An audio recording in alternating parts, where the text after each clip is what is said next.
Hey everyone, this is Nitro. In this video, I'm going to try to unlock Rozenciel's 3C skill, and I currently have equipped on her the setup gear from Weiler, which offers actually quite a lot of intelligence. I believe this is actually a maxed int set. So she actually has the full 35%, if not even a little bit above, although the enchant is Crystal, which is defensive instead of offensive. Regardless, let's jump in and get started. My Rozenciel's bonds are fully upgraded except for her soldier bond, and so the soldiers are missing. I don't have the soldier bond unlocked yet, and other than that, yeah, I think she is fine beyond that. And I believe Rozenciel herself flies, right? So if I change her to, let's say, bring sorceresses, her movement type is indeed flying, right? So the only adjustment I will make here then is perhaps have her bring a single target strike skill. She's not supported by anyone else, and there's no real point in bringing the faction buff. So single target strike skill, maybe her AoE and crystal restoration, and make her a flyer so she can float in the air in order to more easily fight against, let's say, Kruger and Gizerov. Alright, so configuration is ready, let's begin. Danger zone. I am going to just run forward then and smack it all down.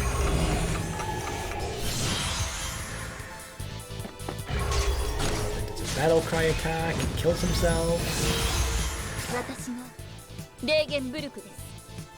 If I move up and launch an AoE like this AoE of hers does reduce the enemy's mobility by 1, so that they can only move 2. But the drawback to that is even moving 2, Kruger could still AoE. So maybe I'm just gonna move towards the left.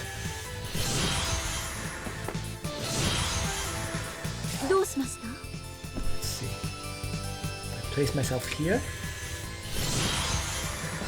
I'll be just out of range of Kruger, so that I can maneuver forward and not one-shot him, but he'll single target counter me, so that's fine.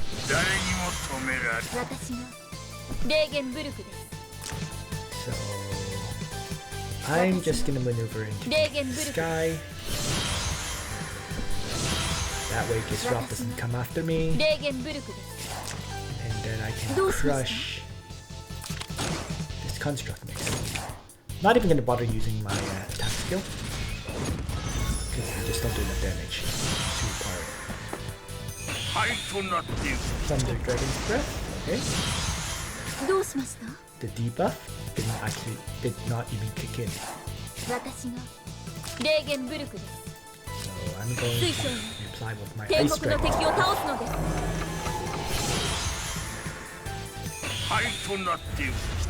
They'll counter with another AoE.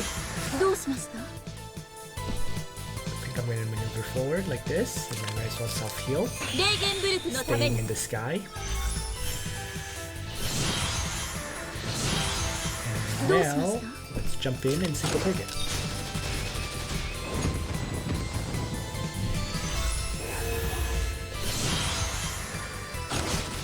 And the construct, since it got +1 range, kills itself into me.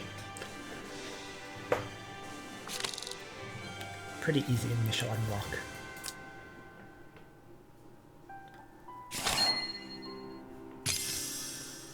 Alright, awakening successful. Let's do the second one, which is for her 3C skill, Crystal Ward. So, here we go. Actually, let me just go back for a second. They said the quote caught my eye. I just wanted to see what it says. I am tired. After a century of strife, it's time to end it all. Okay. Alright. So I don't think much needs to be said here. They're actually running the exact same skills I am. Right? crystal restoration, strife, and all that. The only question is, maybe I want to run miracle rather than the single target. I think I'll do that. And begin. So let's do the big one. I want to avoid any kind of AoEs from them, especially Gizroff. Gizroff will move up and then 1, 2, 3, 4, 5. So maybe I'm just gonna move back. Drop the construct, for example.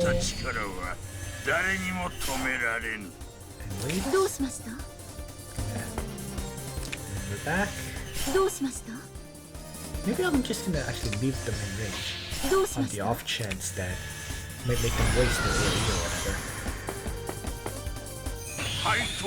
Or I can get hit by Gizroff's AoE.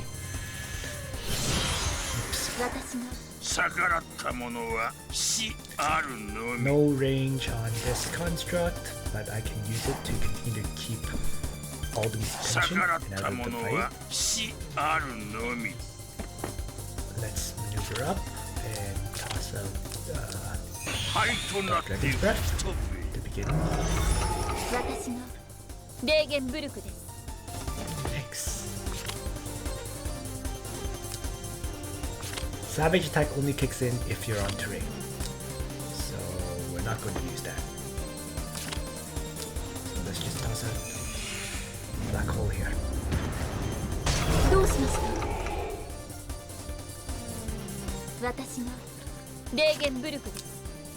He can Sun Slash.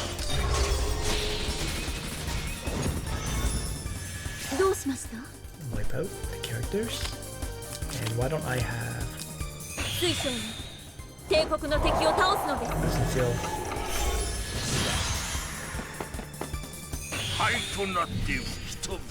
After 2 AoEs, they're pretty heavily damaged. Oh, he got a annoying one.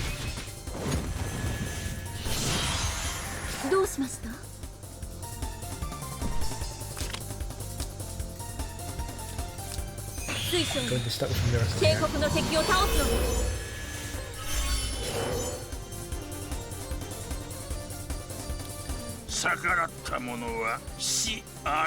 Launch out the second AoE, but I think it's better to make sure I kill off Gizroff.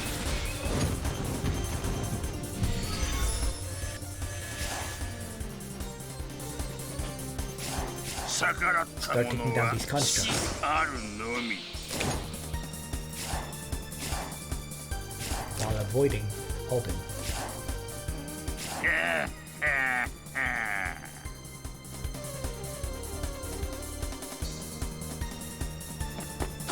Maybe I'll just have Alden strike this construct here. And Gizroff, strike that construct. And if I maneuver back, Alden will completely out of the fight.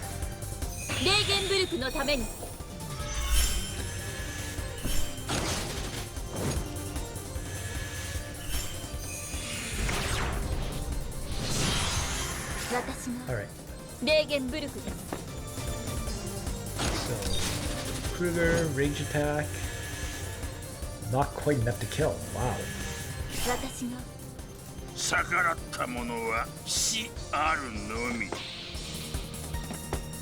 Alright.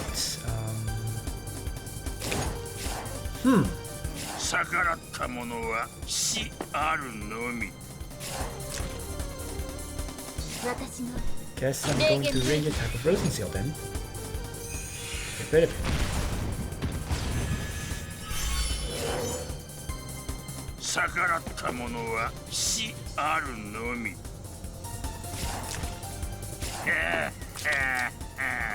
This is really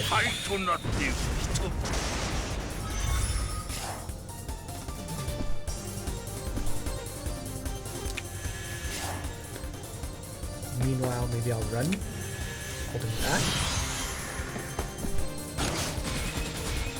Can't keep him alive. So be it. Didn't really expect to either. So let's just take out the construct. Take out all of them now. First, start with Gizerov. Next, if this guy has 2 range now, he does. I can have the construct jump in. And then I can have Kruger finish it. And going to just move back. And have her heal herself.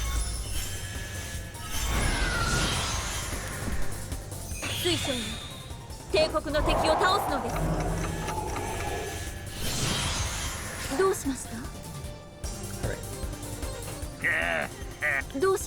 So let's start with the construct, I guess. Melee strike. Drop dumping next. And then Rozenciel for the finish. Or not. Wow. He was a bit more tanky than I thought.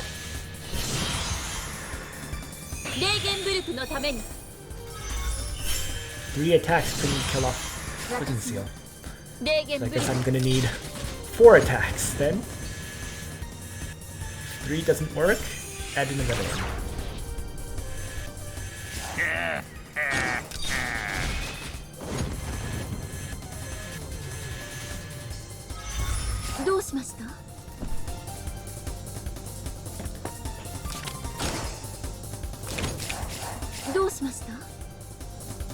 Maybe I'm gonna heal up first.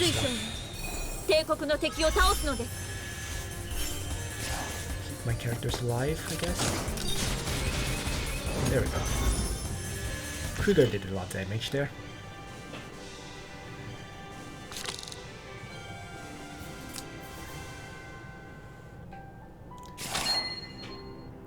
There we go. Rozenciel's 3C acquired. So that's the first one. Now I'm definitely going to equip it. It's actually hard to say. It's totally a PvP skill because when you use it, she becomes unable to attack, move, or be displaced or use skills. So she basically turns into like, you know, I guess a buff providing character wherever she activates the skill. But she no longer can be used. So for now, maybe I'll just equip some healing spells. That might be best. Right. 2 heals in the faction buff, I suppose, in case I use it for Guild Wars. I don't know. It's even going to be iffy if I use it for Guild Wars because most of her gear right now I actually have on Wyler, not on herself. So we'll just throw that onto her, go back to Wyler, and give Wyler his set of gear, and then move on to... There we go. Work on the next hero, right? Because there's 5 3Cs that are unlocked with this update. So the second hero that I'm going to do is Zerida, which should be very easy, right? To unlock Heart of Alhazard. I have already previously did her first battle, so now that she has her 3C, let's go for it. Zerida may be scarred and battered, but Zerida has something she wishes to do. Someone she's still in a cutoff. Okay, she still wants to protect, I presume. Alright, so enemy Zerida is Bloodthirster. That should be fine. I could really do the exact same thing.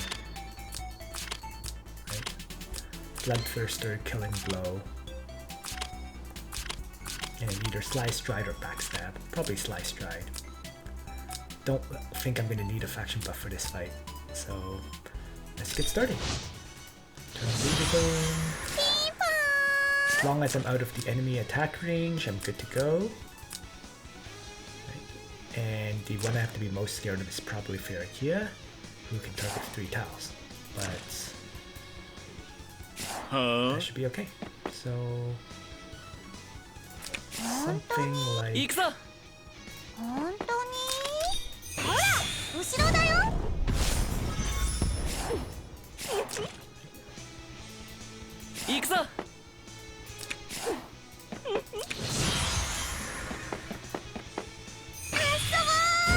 We're set up just out of range.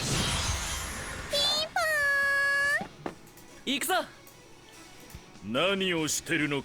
how to start? Probably an earthquake.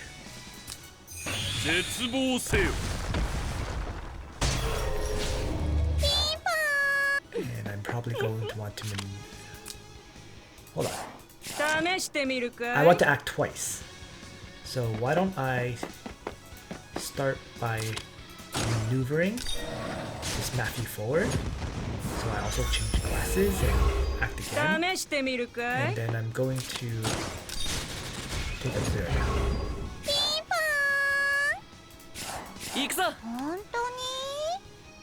Then I can choose who to kill of what remains. I think it's best to have my Zerida take out the enemy Bozo. Just avoid any problems Bozo might cause. And if I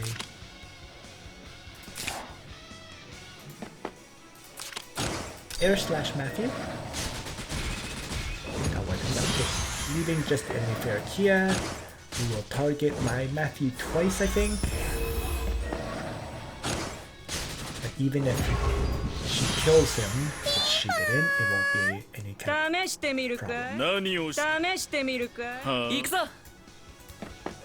Why don't I just sword dance here to start?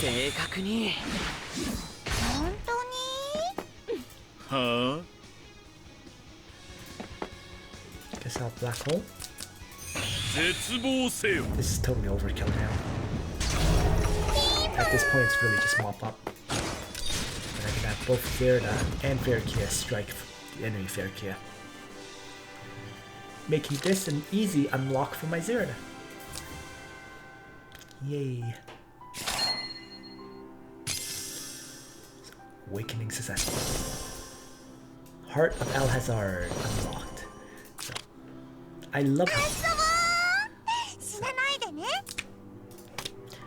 The key thing about this skill is it's basically a combination skill, right? First, it dispels debuffs from you and sacrifices all soldiers and grants you Alhazard Bloodthirster. So it is Bloodthirster. And next, right, soldiers cannot receive healing, damage dealt increases by 30%, immune to all debuffs. After attacking, restores hit points equals 50%, blah blah blah blah, right? But in addition to that, after use, this skill is replaced with Killing Blow. And after taking action in the next turn, this skill changes back to Heart of Alhazard. So in other words, it is literally a combination of both Bloodthirster and Killing Blow. Okay. So you pay one less point for it to be able to bring Heart of Alhazard. Are there some drawbacks of giving it up? Yes, of course. What the problems with this is, by not having them as two separate skills and them getting replaced, what it means is you can't actually benefit from, let's say, Deedlit using her Sea of Miracles. Sea of Miracles reducing skill cooldown by 1 turn means that the traditional Zerida can actually activate Bloodthirster, and if she can't attack that turn after getting the Sea of Miracles, she can reactivate Bloodthirster. With this skill, you can't do that. Right? You can't reduce the cooldown and keep reactivating Bloodthirster. So there is that disadvantage with Heart of Alhazard. But on the flip side, by bringing it, you can choose to bring, let's say, the Backstab skill. Right? So you can actually bring, let's say, Heart of Alhazard, Faction Buff, and Backstab. Right? Or Heart of Alhazard, Shadow Raid, and Backstab. Something like that. Yeah. So, yeah. And, oh yeah, the other thing about this skill is it also, after killing an enemy in battle, you can move 3 blocks. So it does work like Slice Stride as well. So it's, as I said, it's basically a combination skill, right? You're literally getting Bloodthirster, you're getting Killing Blow, and you're getting Slice Stride. Although you miss out on the 10% extra crit chance. But overall, that's an amazing combo, adding 3 additional effects to your Zerida. just like that. So yeah, there's a few cons as I mentioned, especially not being able to consistently use the Bloodthirster skill. But once again, if you could even do something like this, right? Heart of Alhazard, bring both Heart of Alhazard and Bloodthirster, because once you've used this, it turns into Killing Blow. So could be, yeah, various skill combos you can run with it, which are better than the default, the traditional setup for Zerida. But in the meantime, for now, for PvE content, I continue to use her as a faction buff, backstab, and shadow raid version. Okay, so that's 2 of the 5 unlocked. I'm going to do the third one, which is Egbert. So I think to do this successfully, I am going to need an actual proper set of gear on my Egbert. So let's just jump over to perhaps Lena for her set of gear and go from there. Oh wait, Lena has the Astaroth and Black Bride combo. So maybe not Lena. I'll have to find a different Rachel perhaps. I don't think I'm going to need clocks, so Rachel's Breeze set should probably work out better for Egbert.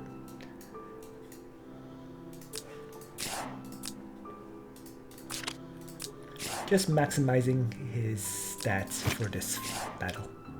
Good enough. And here we go. First Awakening.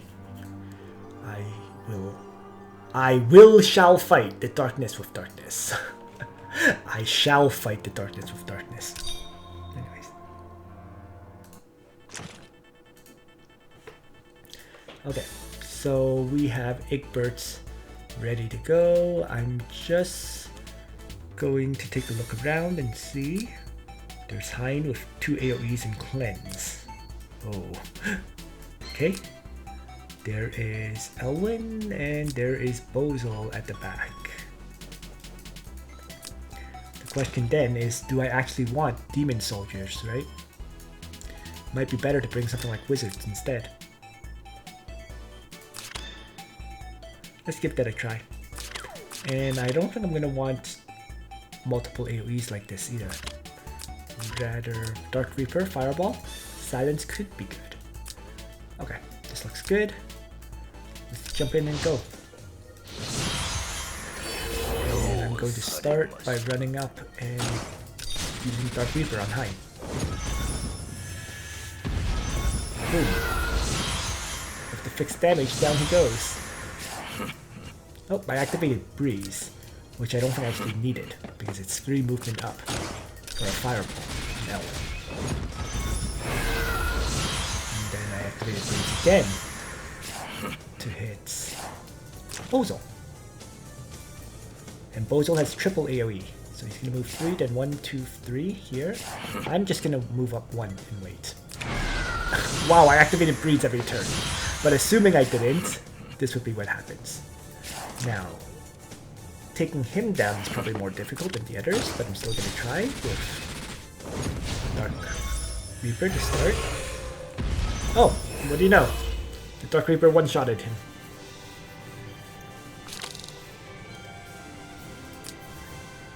That was easy. So there's his first awakening. And I'm going to need a few materials for the second. So, pure molten hearts and pure shining hearts. And then we can unlock the blazing illusion skill for Egbert. Okay. So, in the face of absolute power, darkness and evil are as weak as mere children. So for a fight like this, I have a feeling AoEs might be the better option. Might. Not sure if 3 AoEs is actually enough to kill. Right, there's Meteor, there's Egbert's, and then there's Bozel's.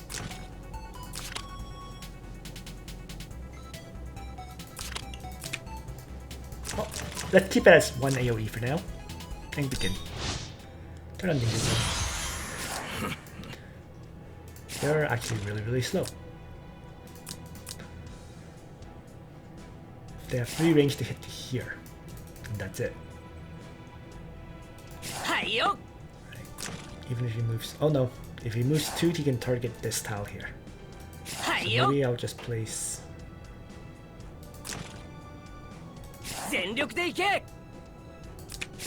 One like that. Just double checking to see where I can place my characters.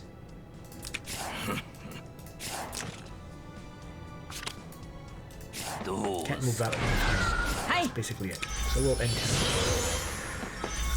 Okay, there we go. So they move up. I'm going to start with an earthquake from Bozo.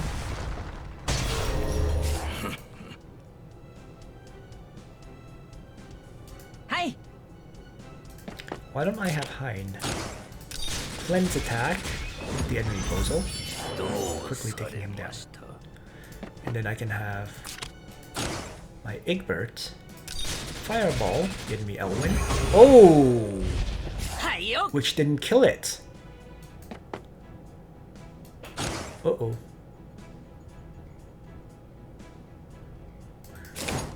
What if I go back and try again? What if I Dark Reaper this Elwyn? Still doesn't kill.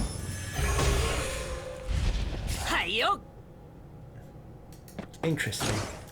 Well, I'll just kill it with a melee strike. And take 2 AoE hits. Probably.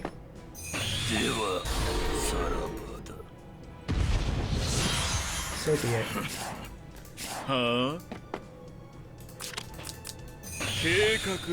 I'll respond with my own AoEs, starting with Black Hole. Then tossing up my Meteor attack. And then tossing out my Silencing Strike. And Elwyn is going to kill one of these 2. I don't think it matters. Probably Egbert.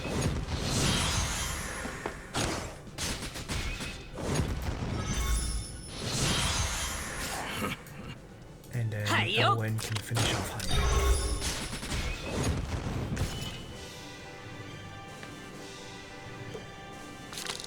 That was interesting though. I really thought Egbert would finish off that weakened Elwyn, and it didn't. Amazing illusion unlocked. Taking a look, that's probably because I don't have the maximum int increase. Right? There's 14 here, 18, 18 plus 3 is 21, 21 plus 7 is 28. Yeah, so 28% out of the maximum 35. That's probably why. But regardless, I got the finisher anyways. Oh, and if I take a look at my class mastery, I only have 30 int out of the potential 80. So there was quite a bit of lack of intelligence as well. That kind of explains it.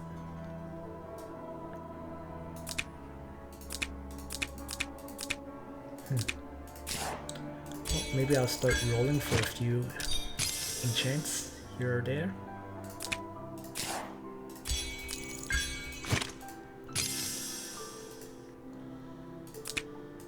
Clearly, I'm actually going to need int on my... Oh, I don't even have gold! Well, so much for that. But yeah, I mean, that is done for Egbert. I will go back to equipping my Rachel and then equipping my Egbert, and that will be it. So, Rachel first, quick equip her, and yeah. You know what, let's do the rest of this off. So that is it for this... Oh, no, it's not it for this video. Sorry, there is a few more things I should mention before ending this video. And first, it's about Egbert's 3C. Right? Egbert's 3C, Blazing Illusion, will summon, I guess, sort of a duplicate of him, except The duplicate summon has teleport, meteor, and unstable illusion skills. The unstable illusion, well, you know what? It's probably easier to demonstrate it rather than talk about it in this case. So let me just gear him up and then I'll demonstrate how that unstable illusion works. It's actually kind of interesting. This all must be prefaced by the fact that to use Egbert properly, you really should buy his exclusive Garb of Firewalking, where when attacked and dealt damage, gain skill range +1 and span +1. The description is actually kind of inaccurate because you don't have to be attacked. When you're dealt, it's actually when you're dealt damage, it triggers that effect. Okay. So in that sense, if I open, let's say, Twisted Fate here, and open the usual one, let's say, and throw in Egbert's, there we are. And finally, let's give my Egbert his 3C skill, and we're ready to go. Okay.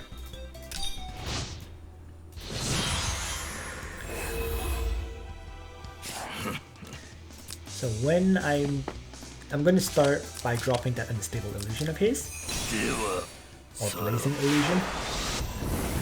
So you see a new Egbert is summoned, and we just see myself take fixed damage because of Searing Flames. You're supposed to be immune to fixed damage, but after taking action, you take 0.1 times AoE damage once. And when using skills to deal damage, skill cooldown is reduced by 2 turns. So because of this skill, when you take damage, it will trigger his exclusive effect, so that his AoEs will actually have 1 extra range. Right? They get one extra span and 1 extra range. So it's a great skill for him if you bring AoEs. Give him, yeah. And then of course he can also use teleport and meteor on his summon as well. And it also does have the effect of deceiving illusion, where it cannot be healed. And after taking action, they do lose 35% of their hit points. So this bond, the summon only lasts 3 turns. If I end the first turn, it's already lost 35% health.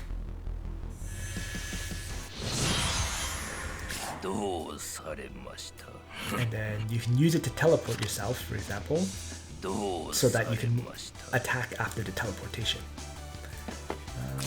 Yeah, so for example, you can also attack, take damage, and you can also have this summoned one attack. You know? It does inherit your same stats, so you can see that except for hit points, it has the same amount of ints, and so on. So it's actually a pretty interesting skill overall. Really meant for an Egbert that has its exclusive, which I currently do not have purchased, and yeah. So we'll leave it like this for now. So thanks for watching, everyone. I hope you found this video useful to you. And on that note, Nitro out.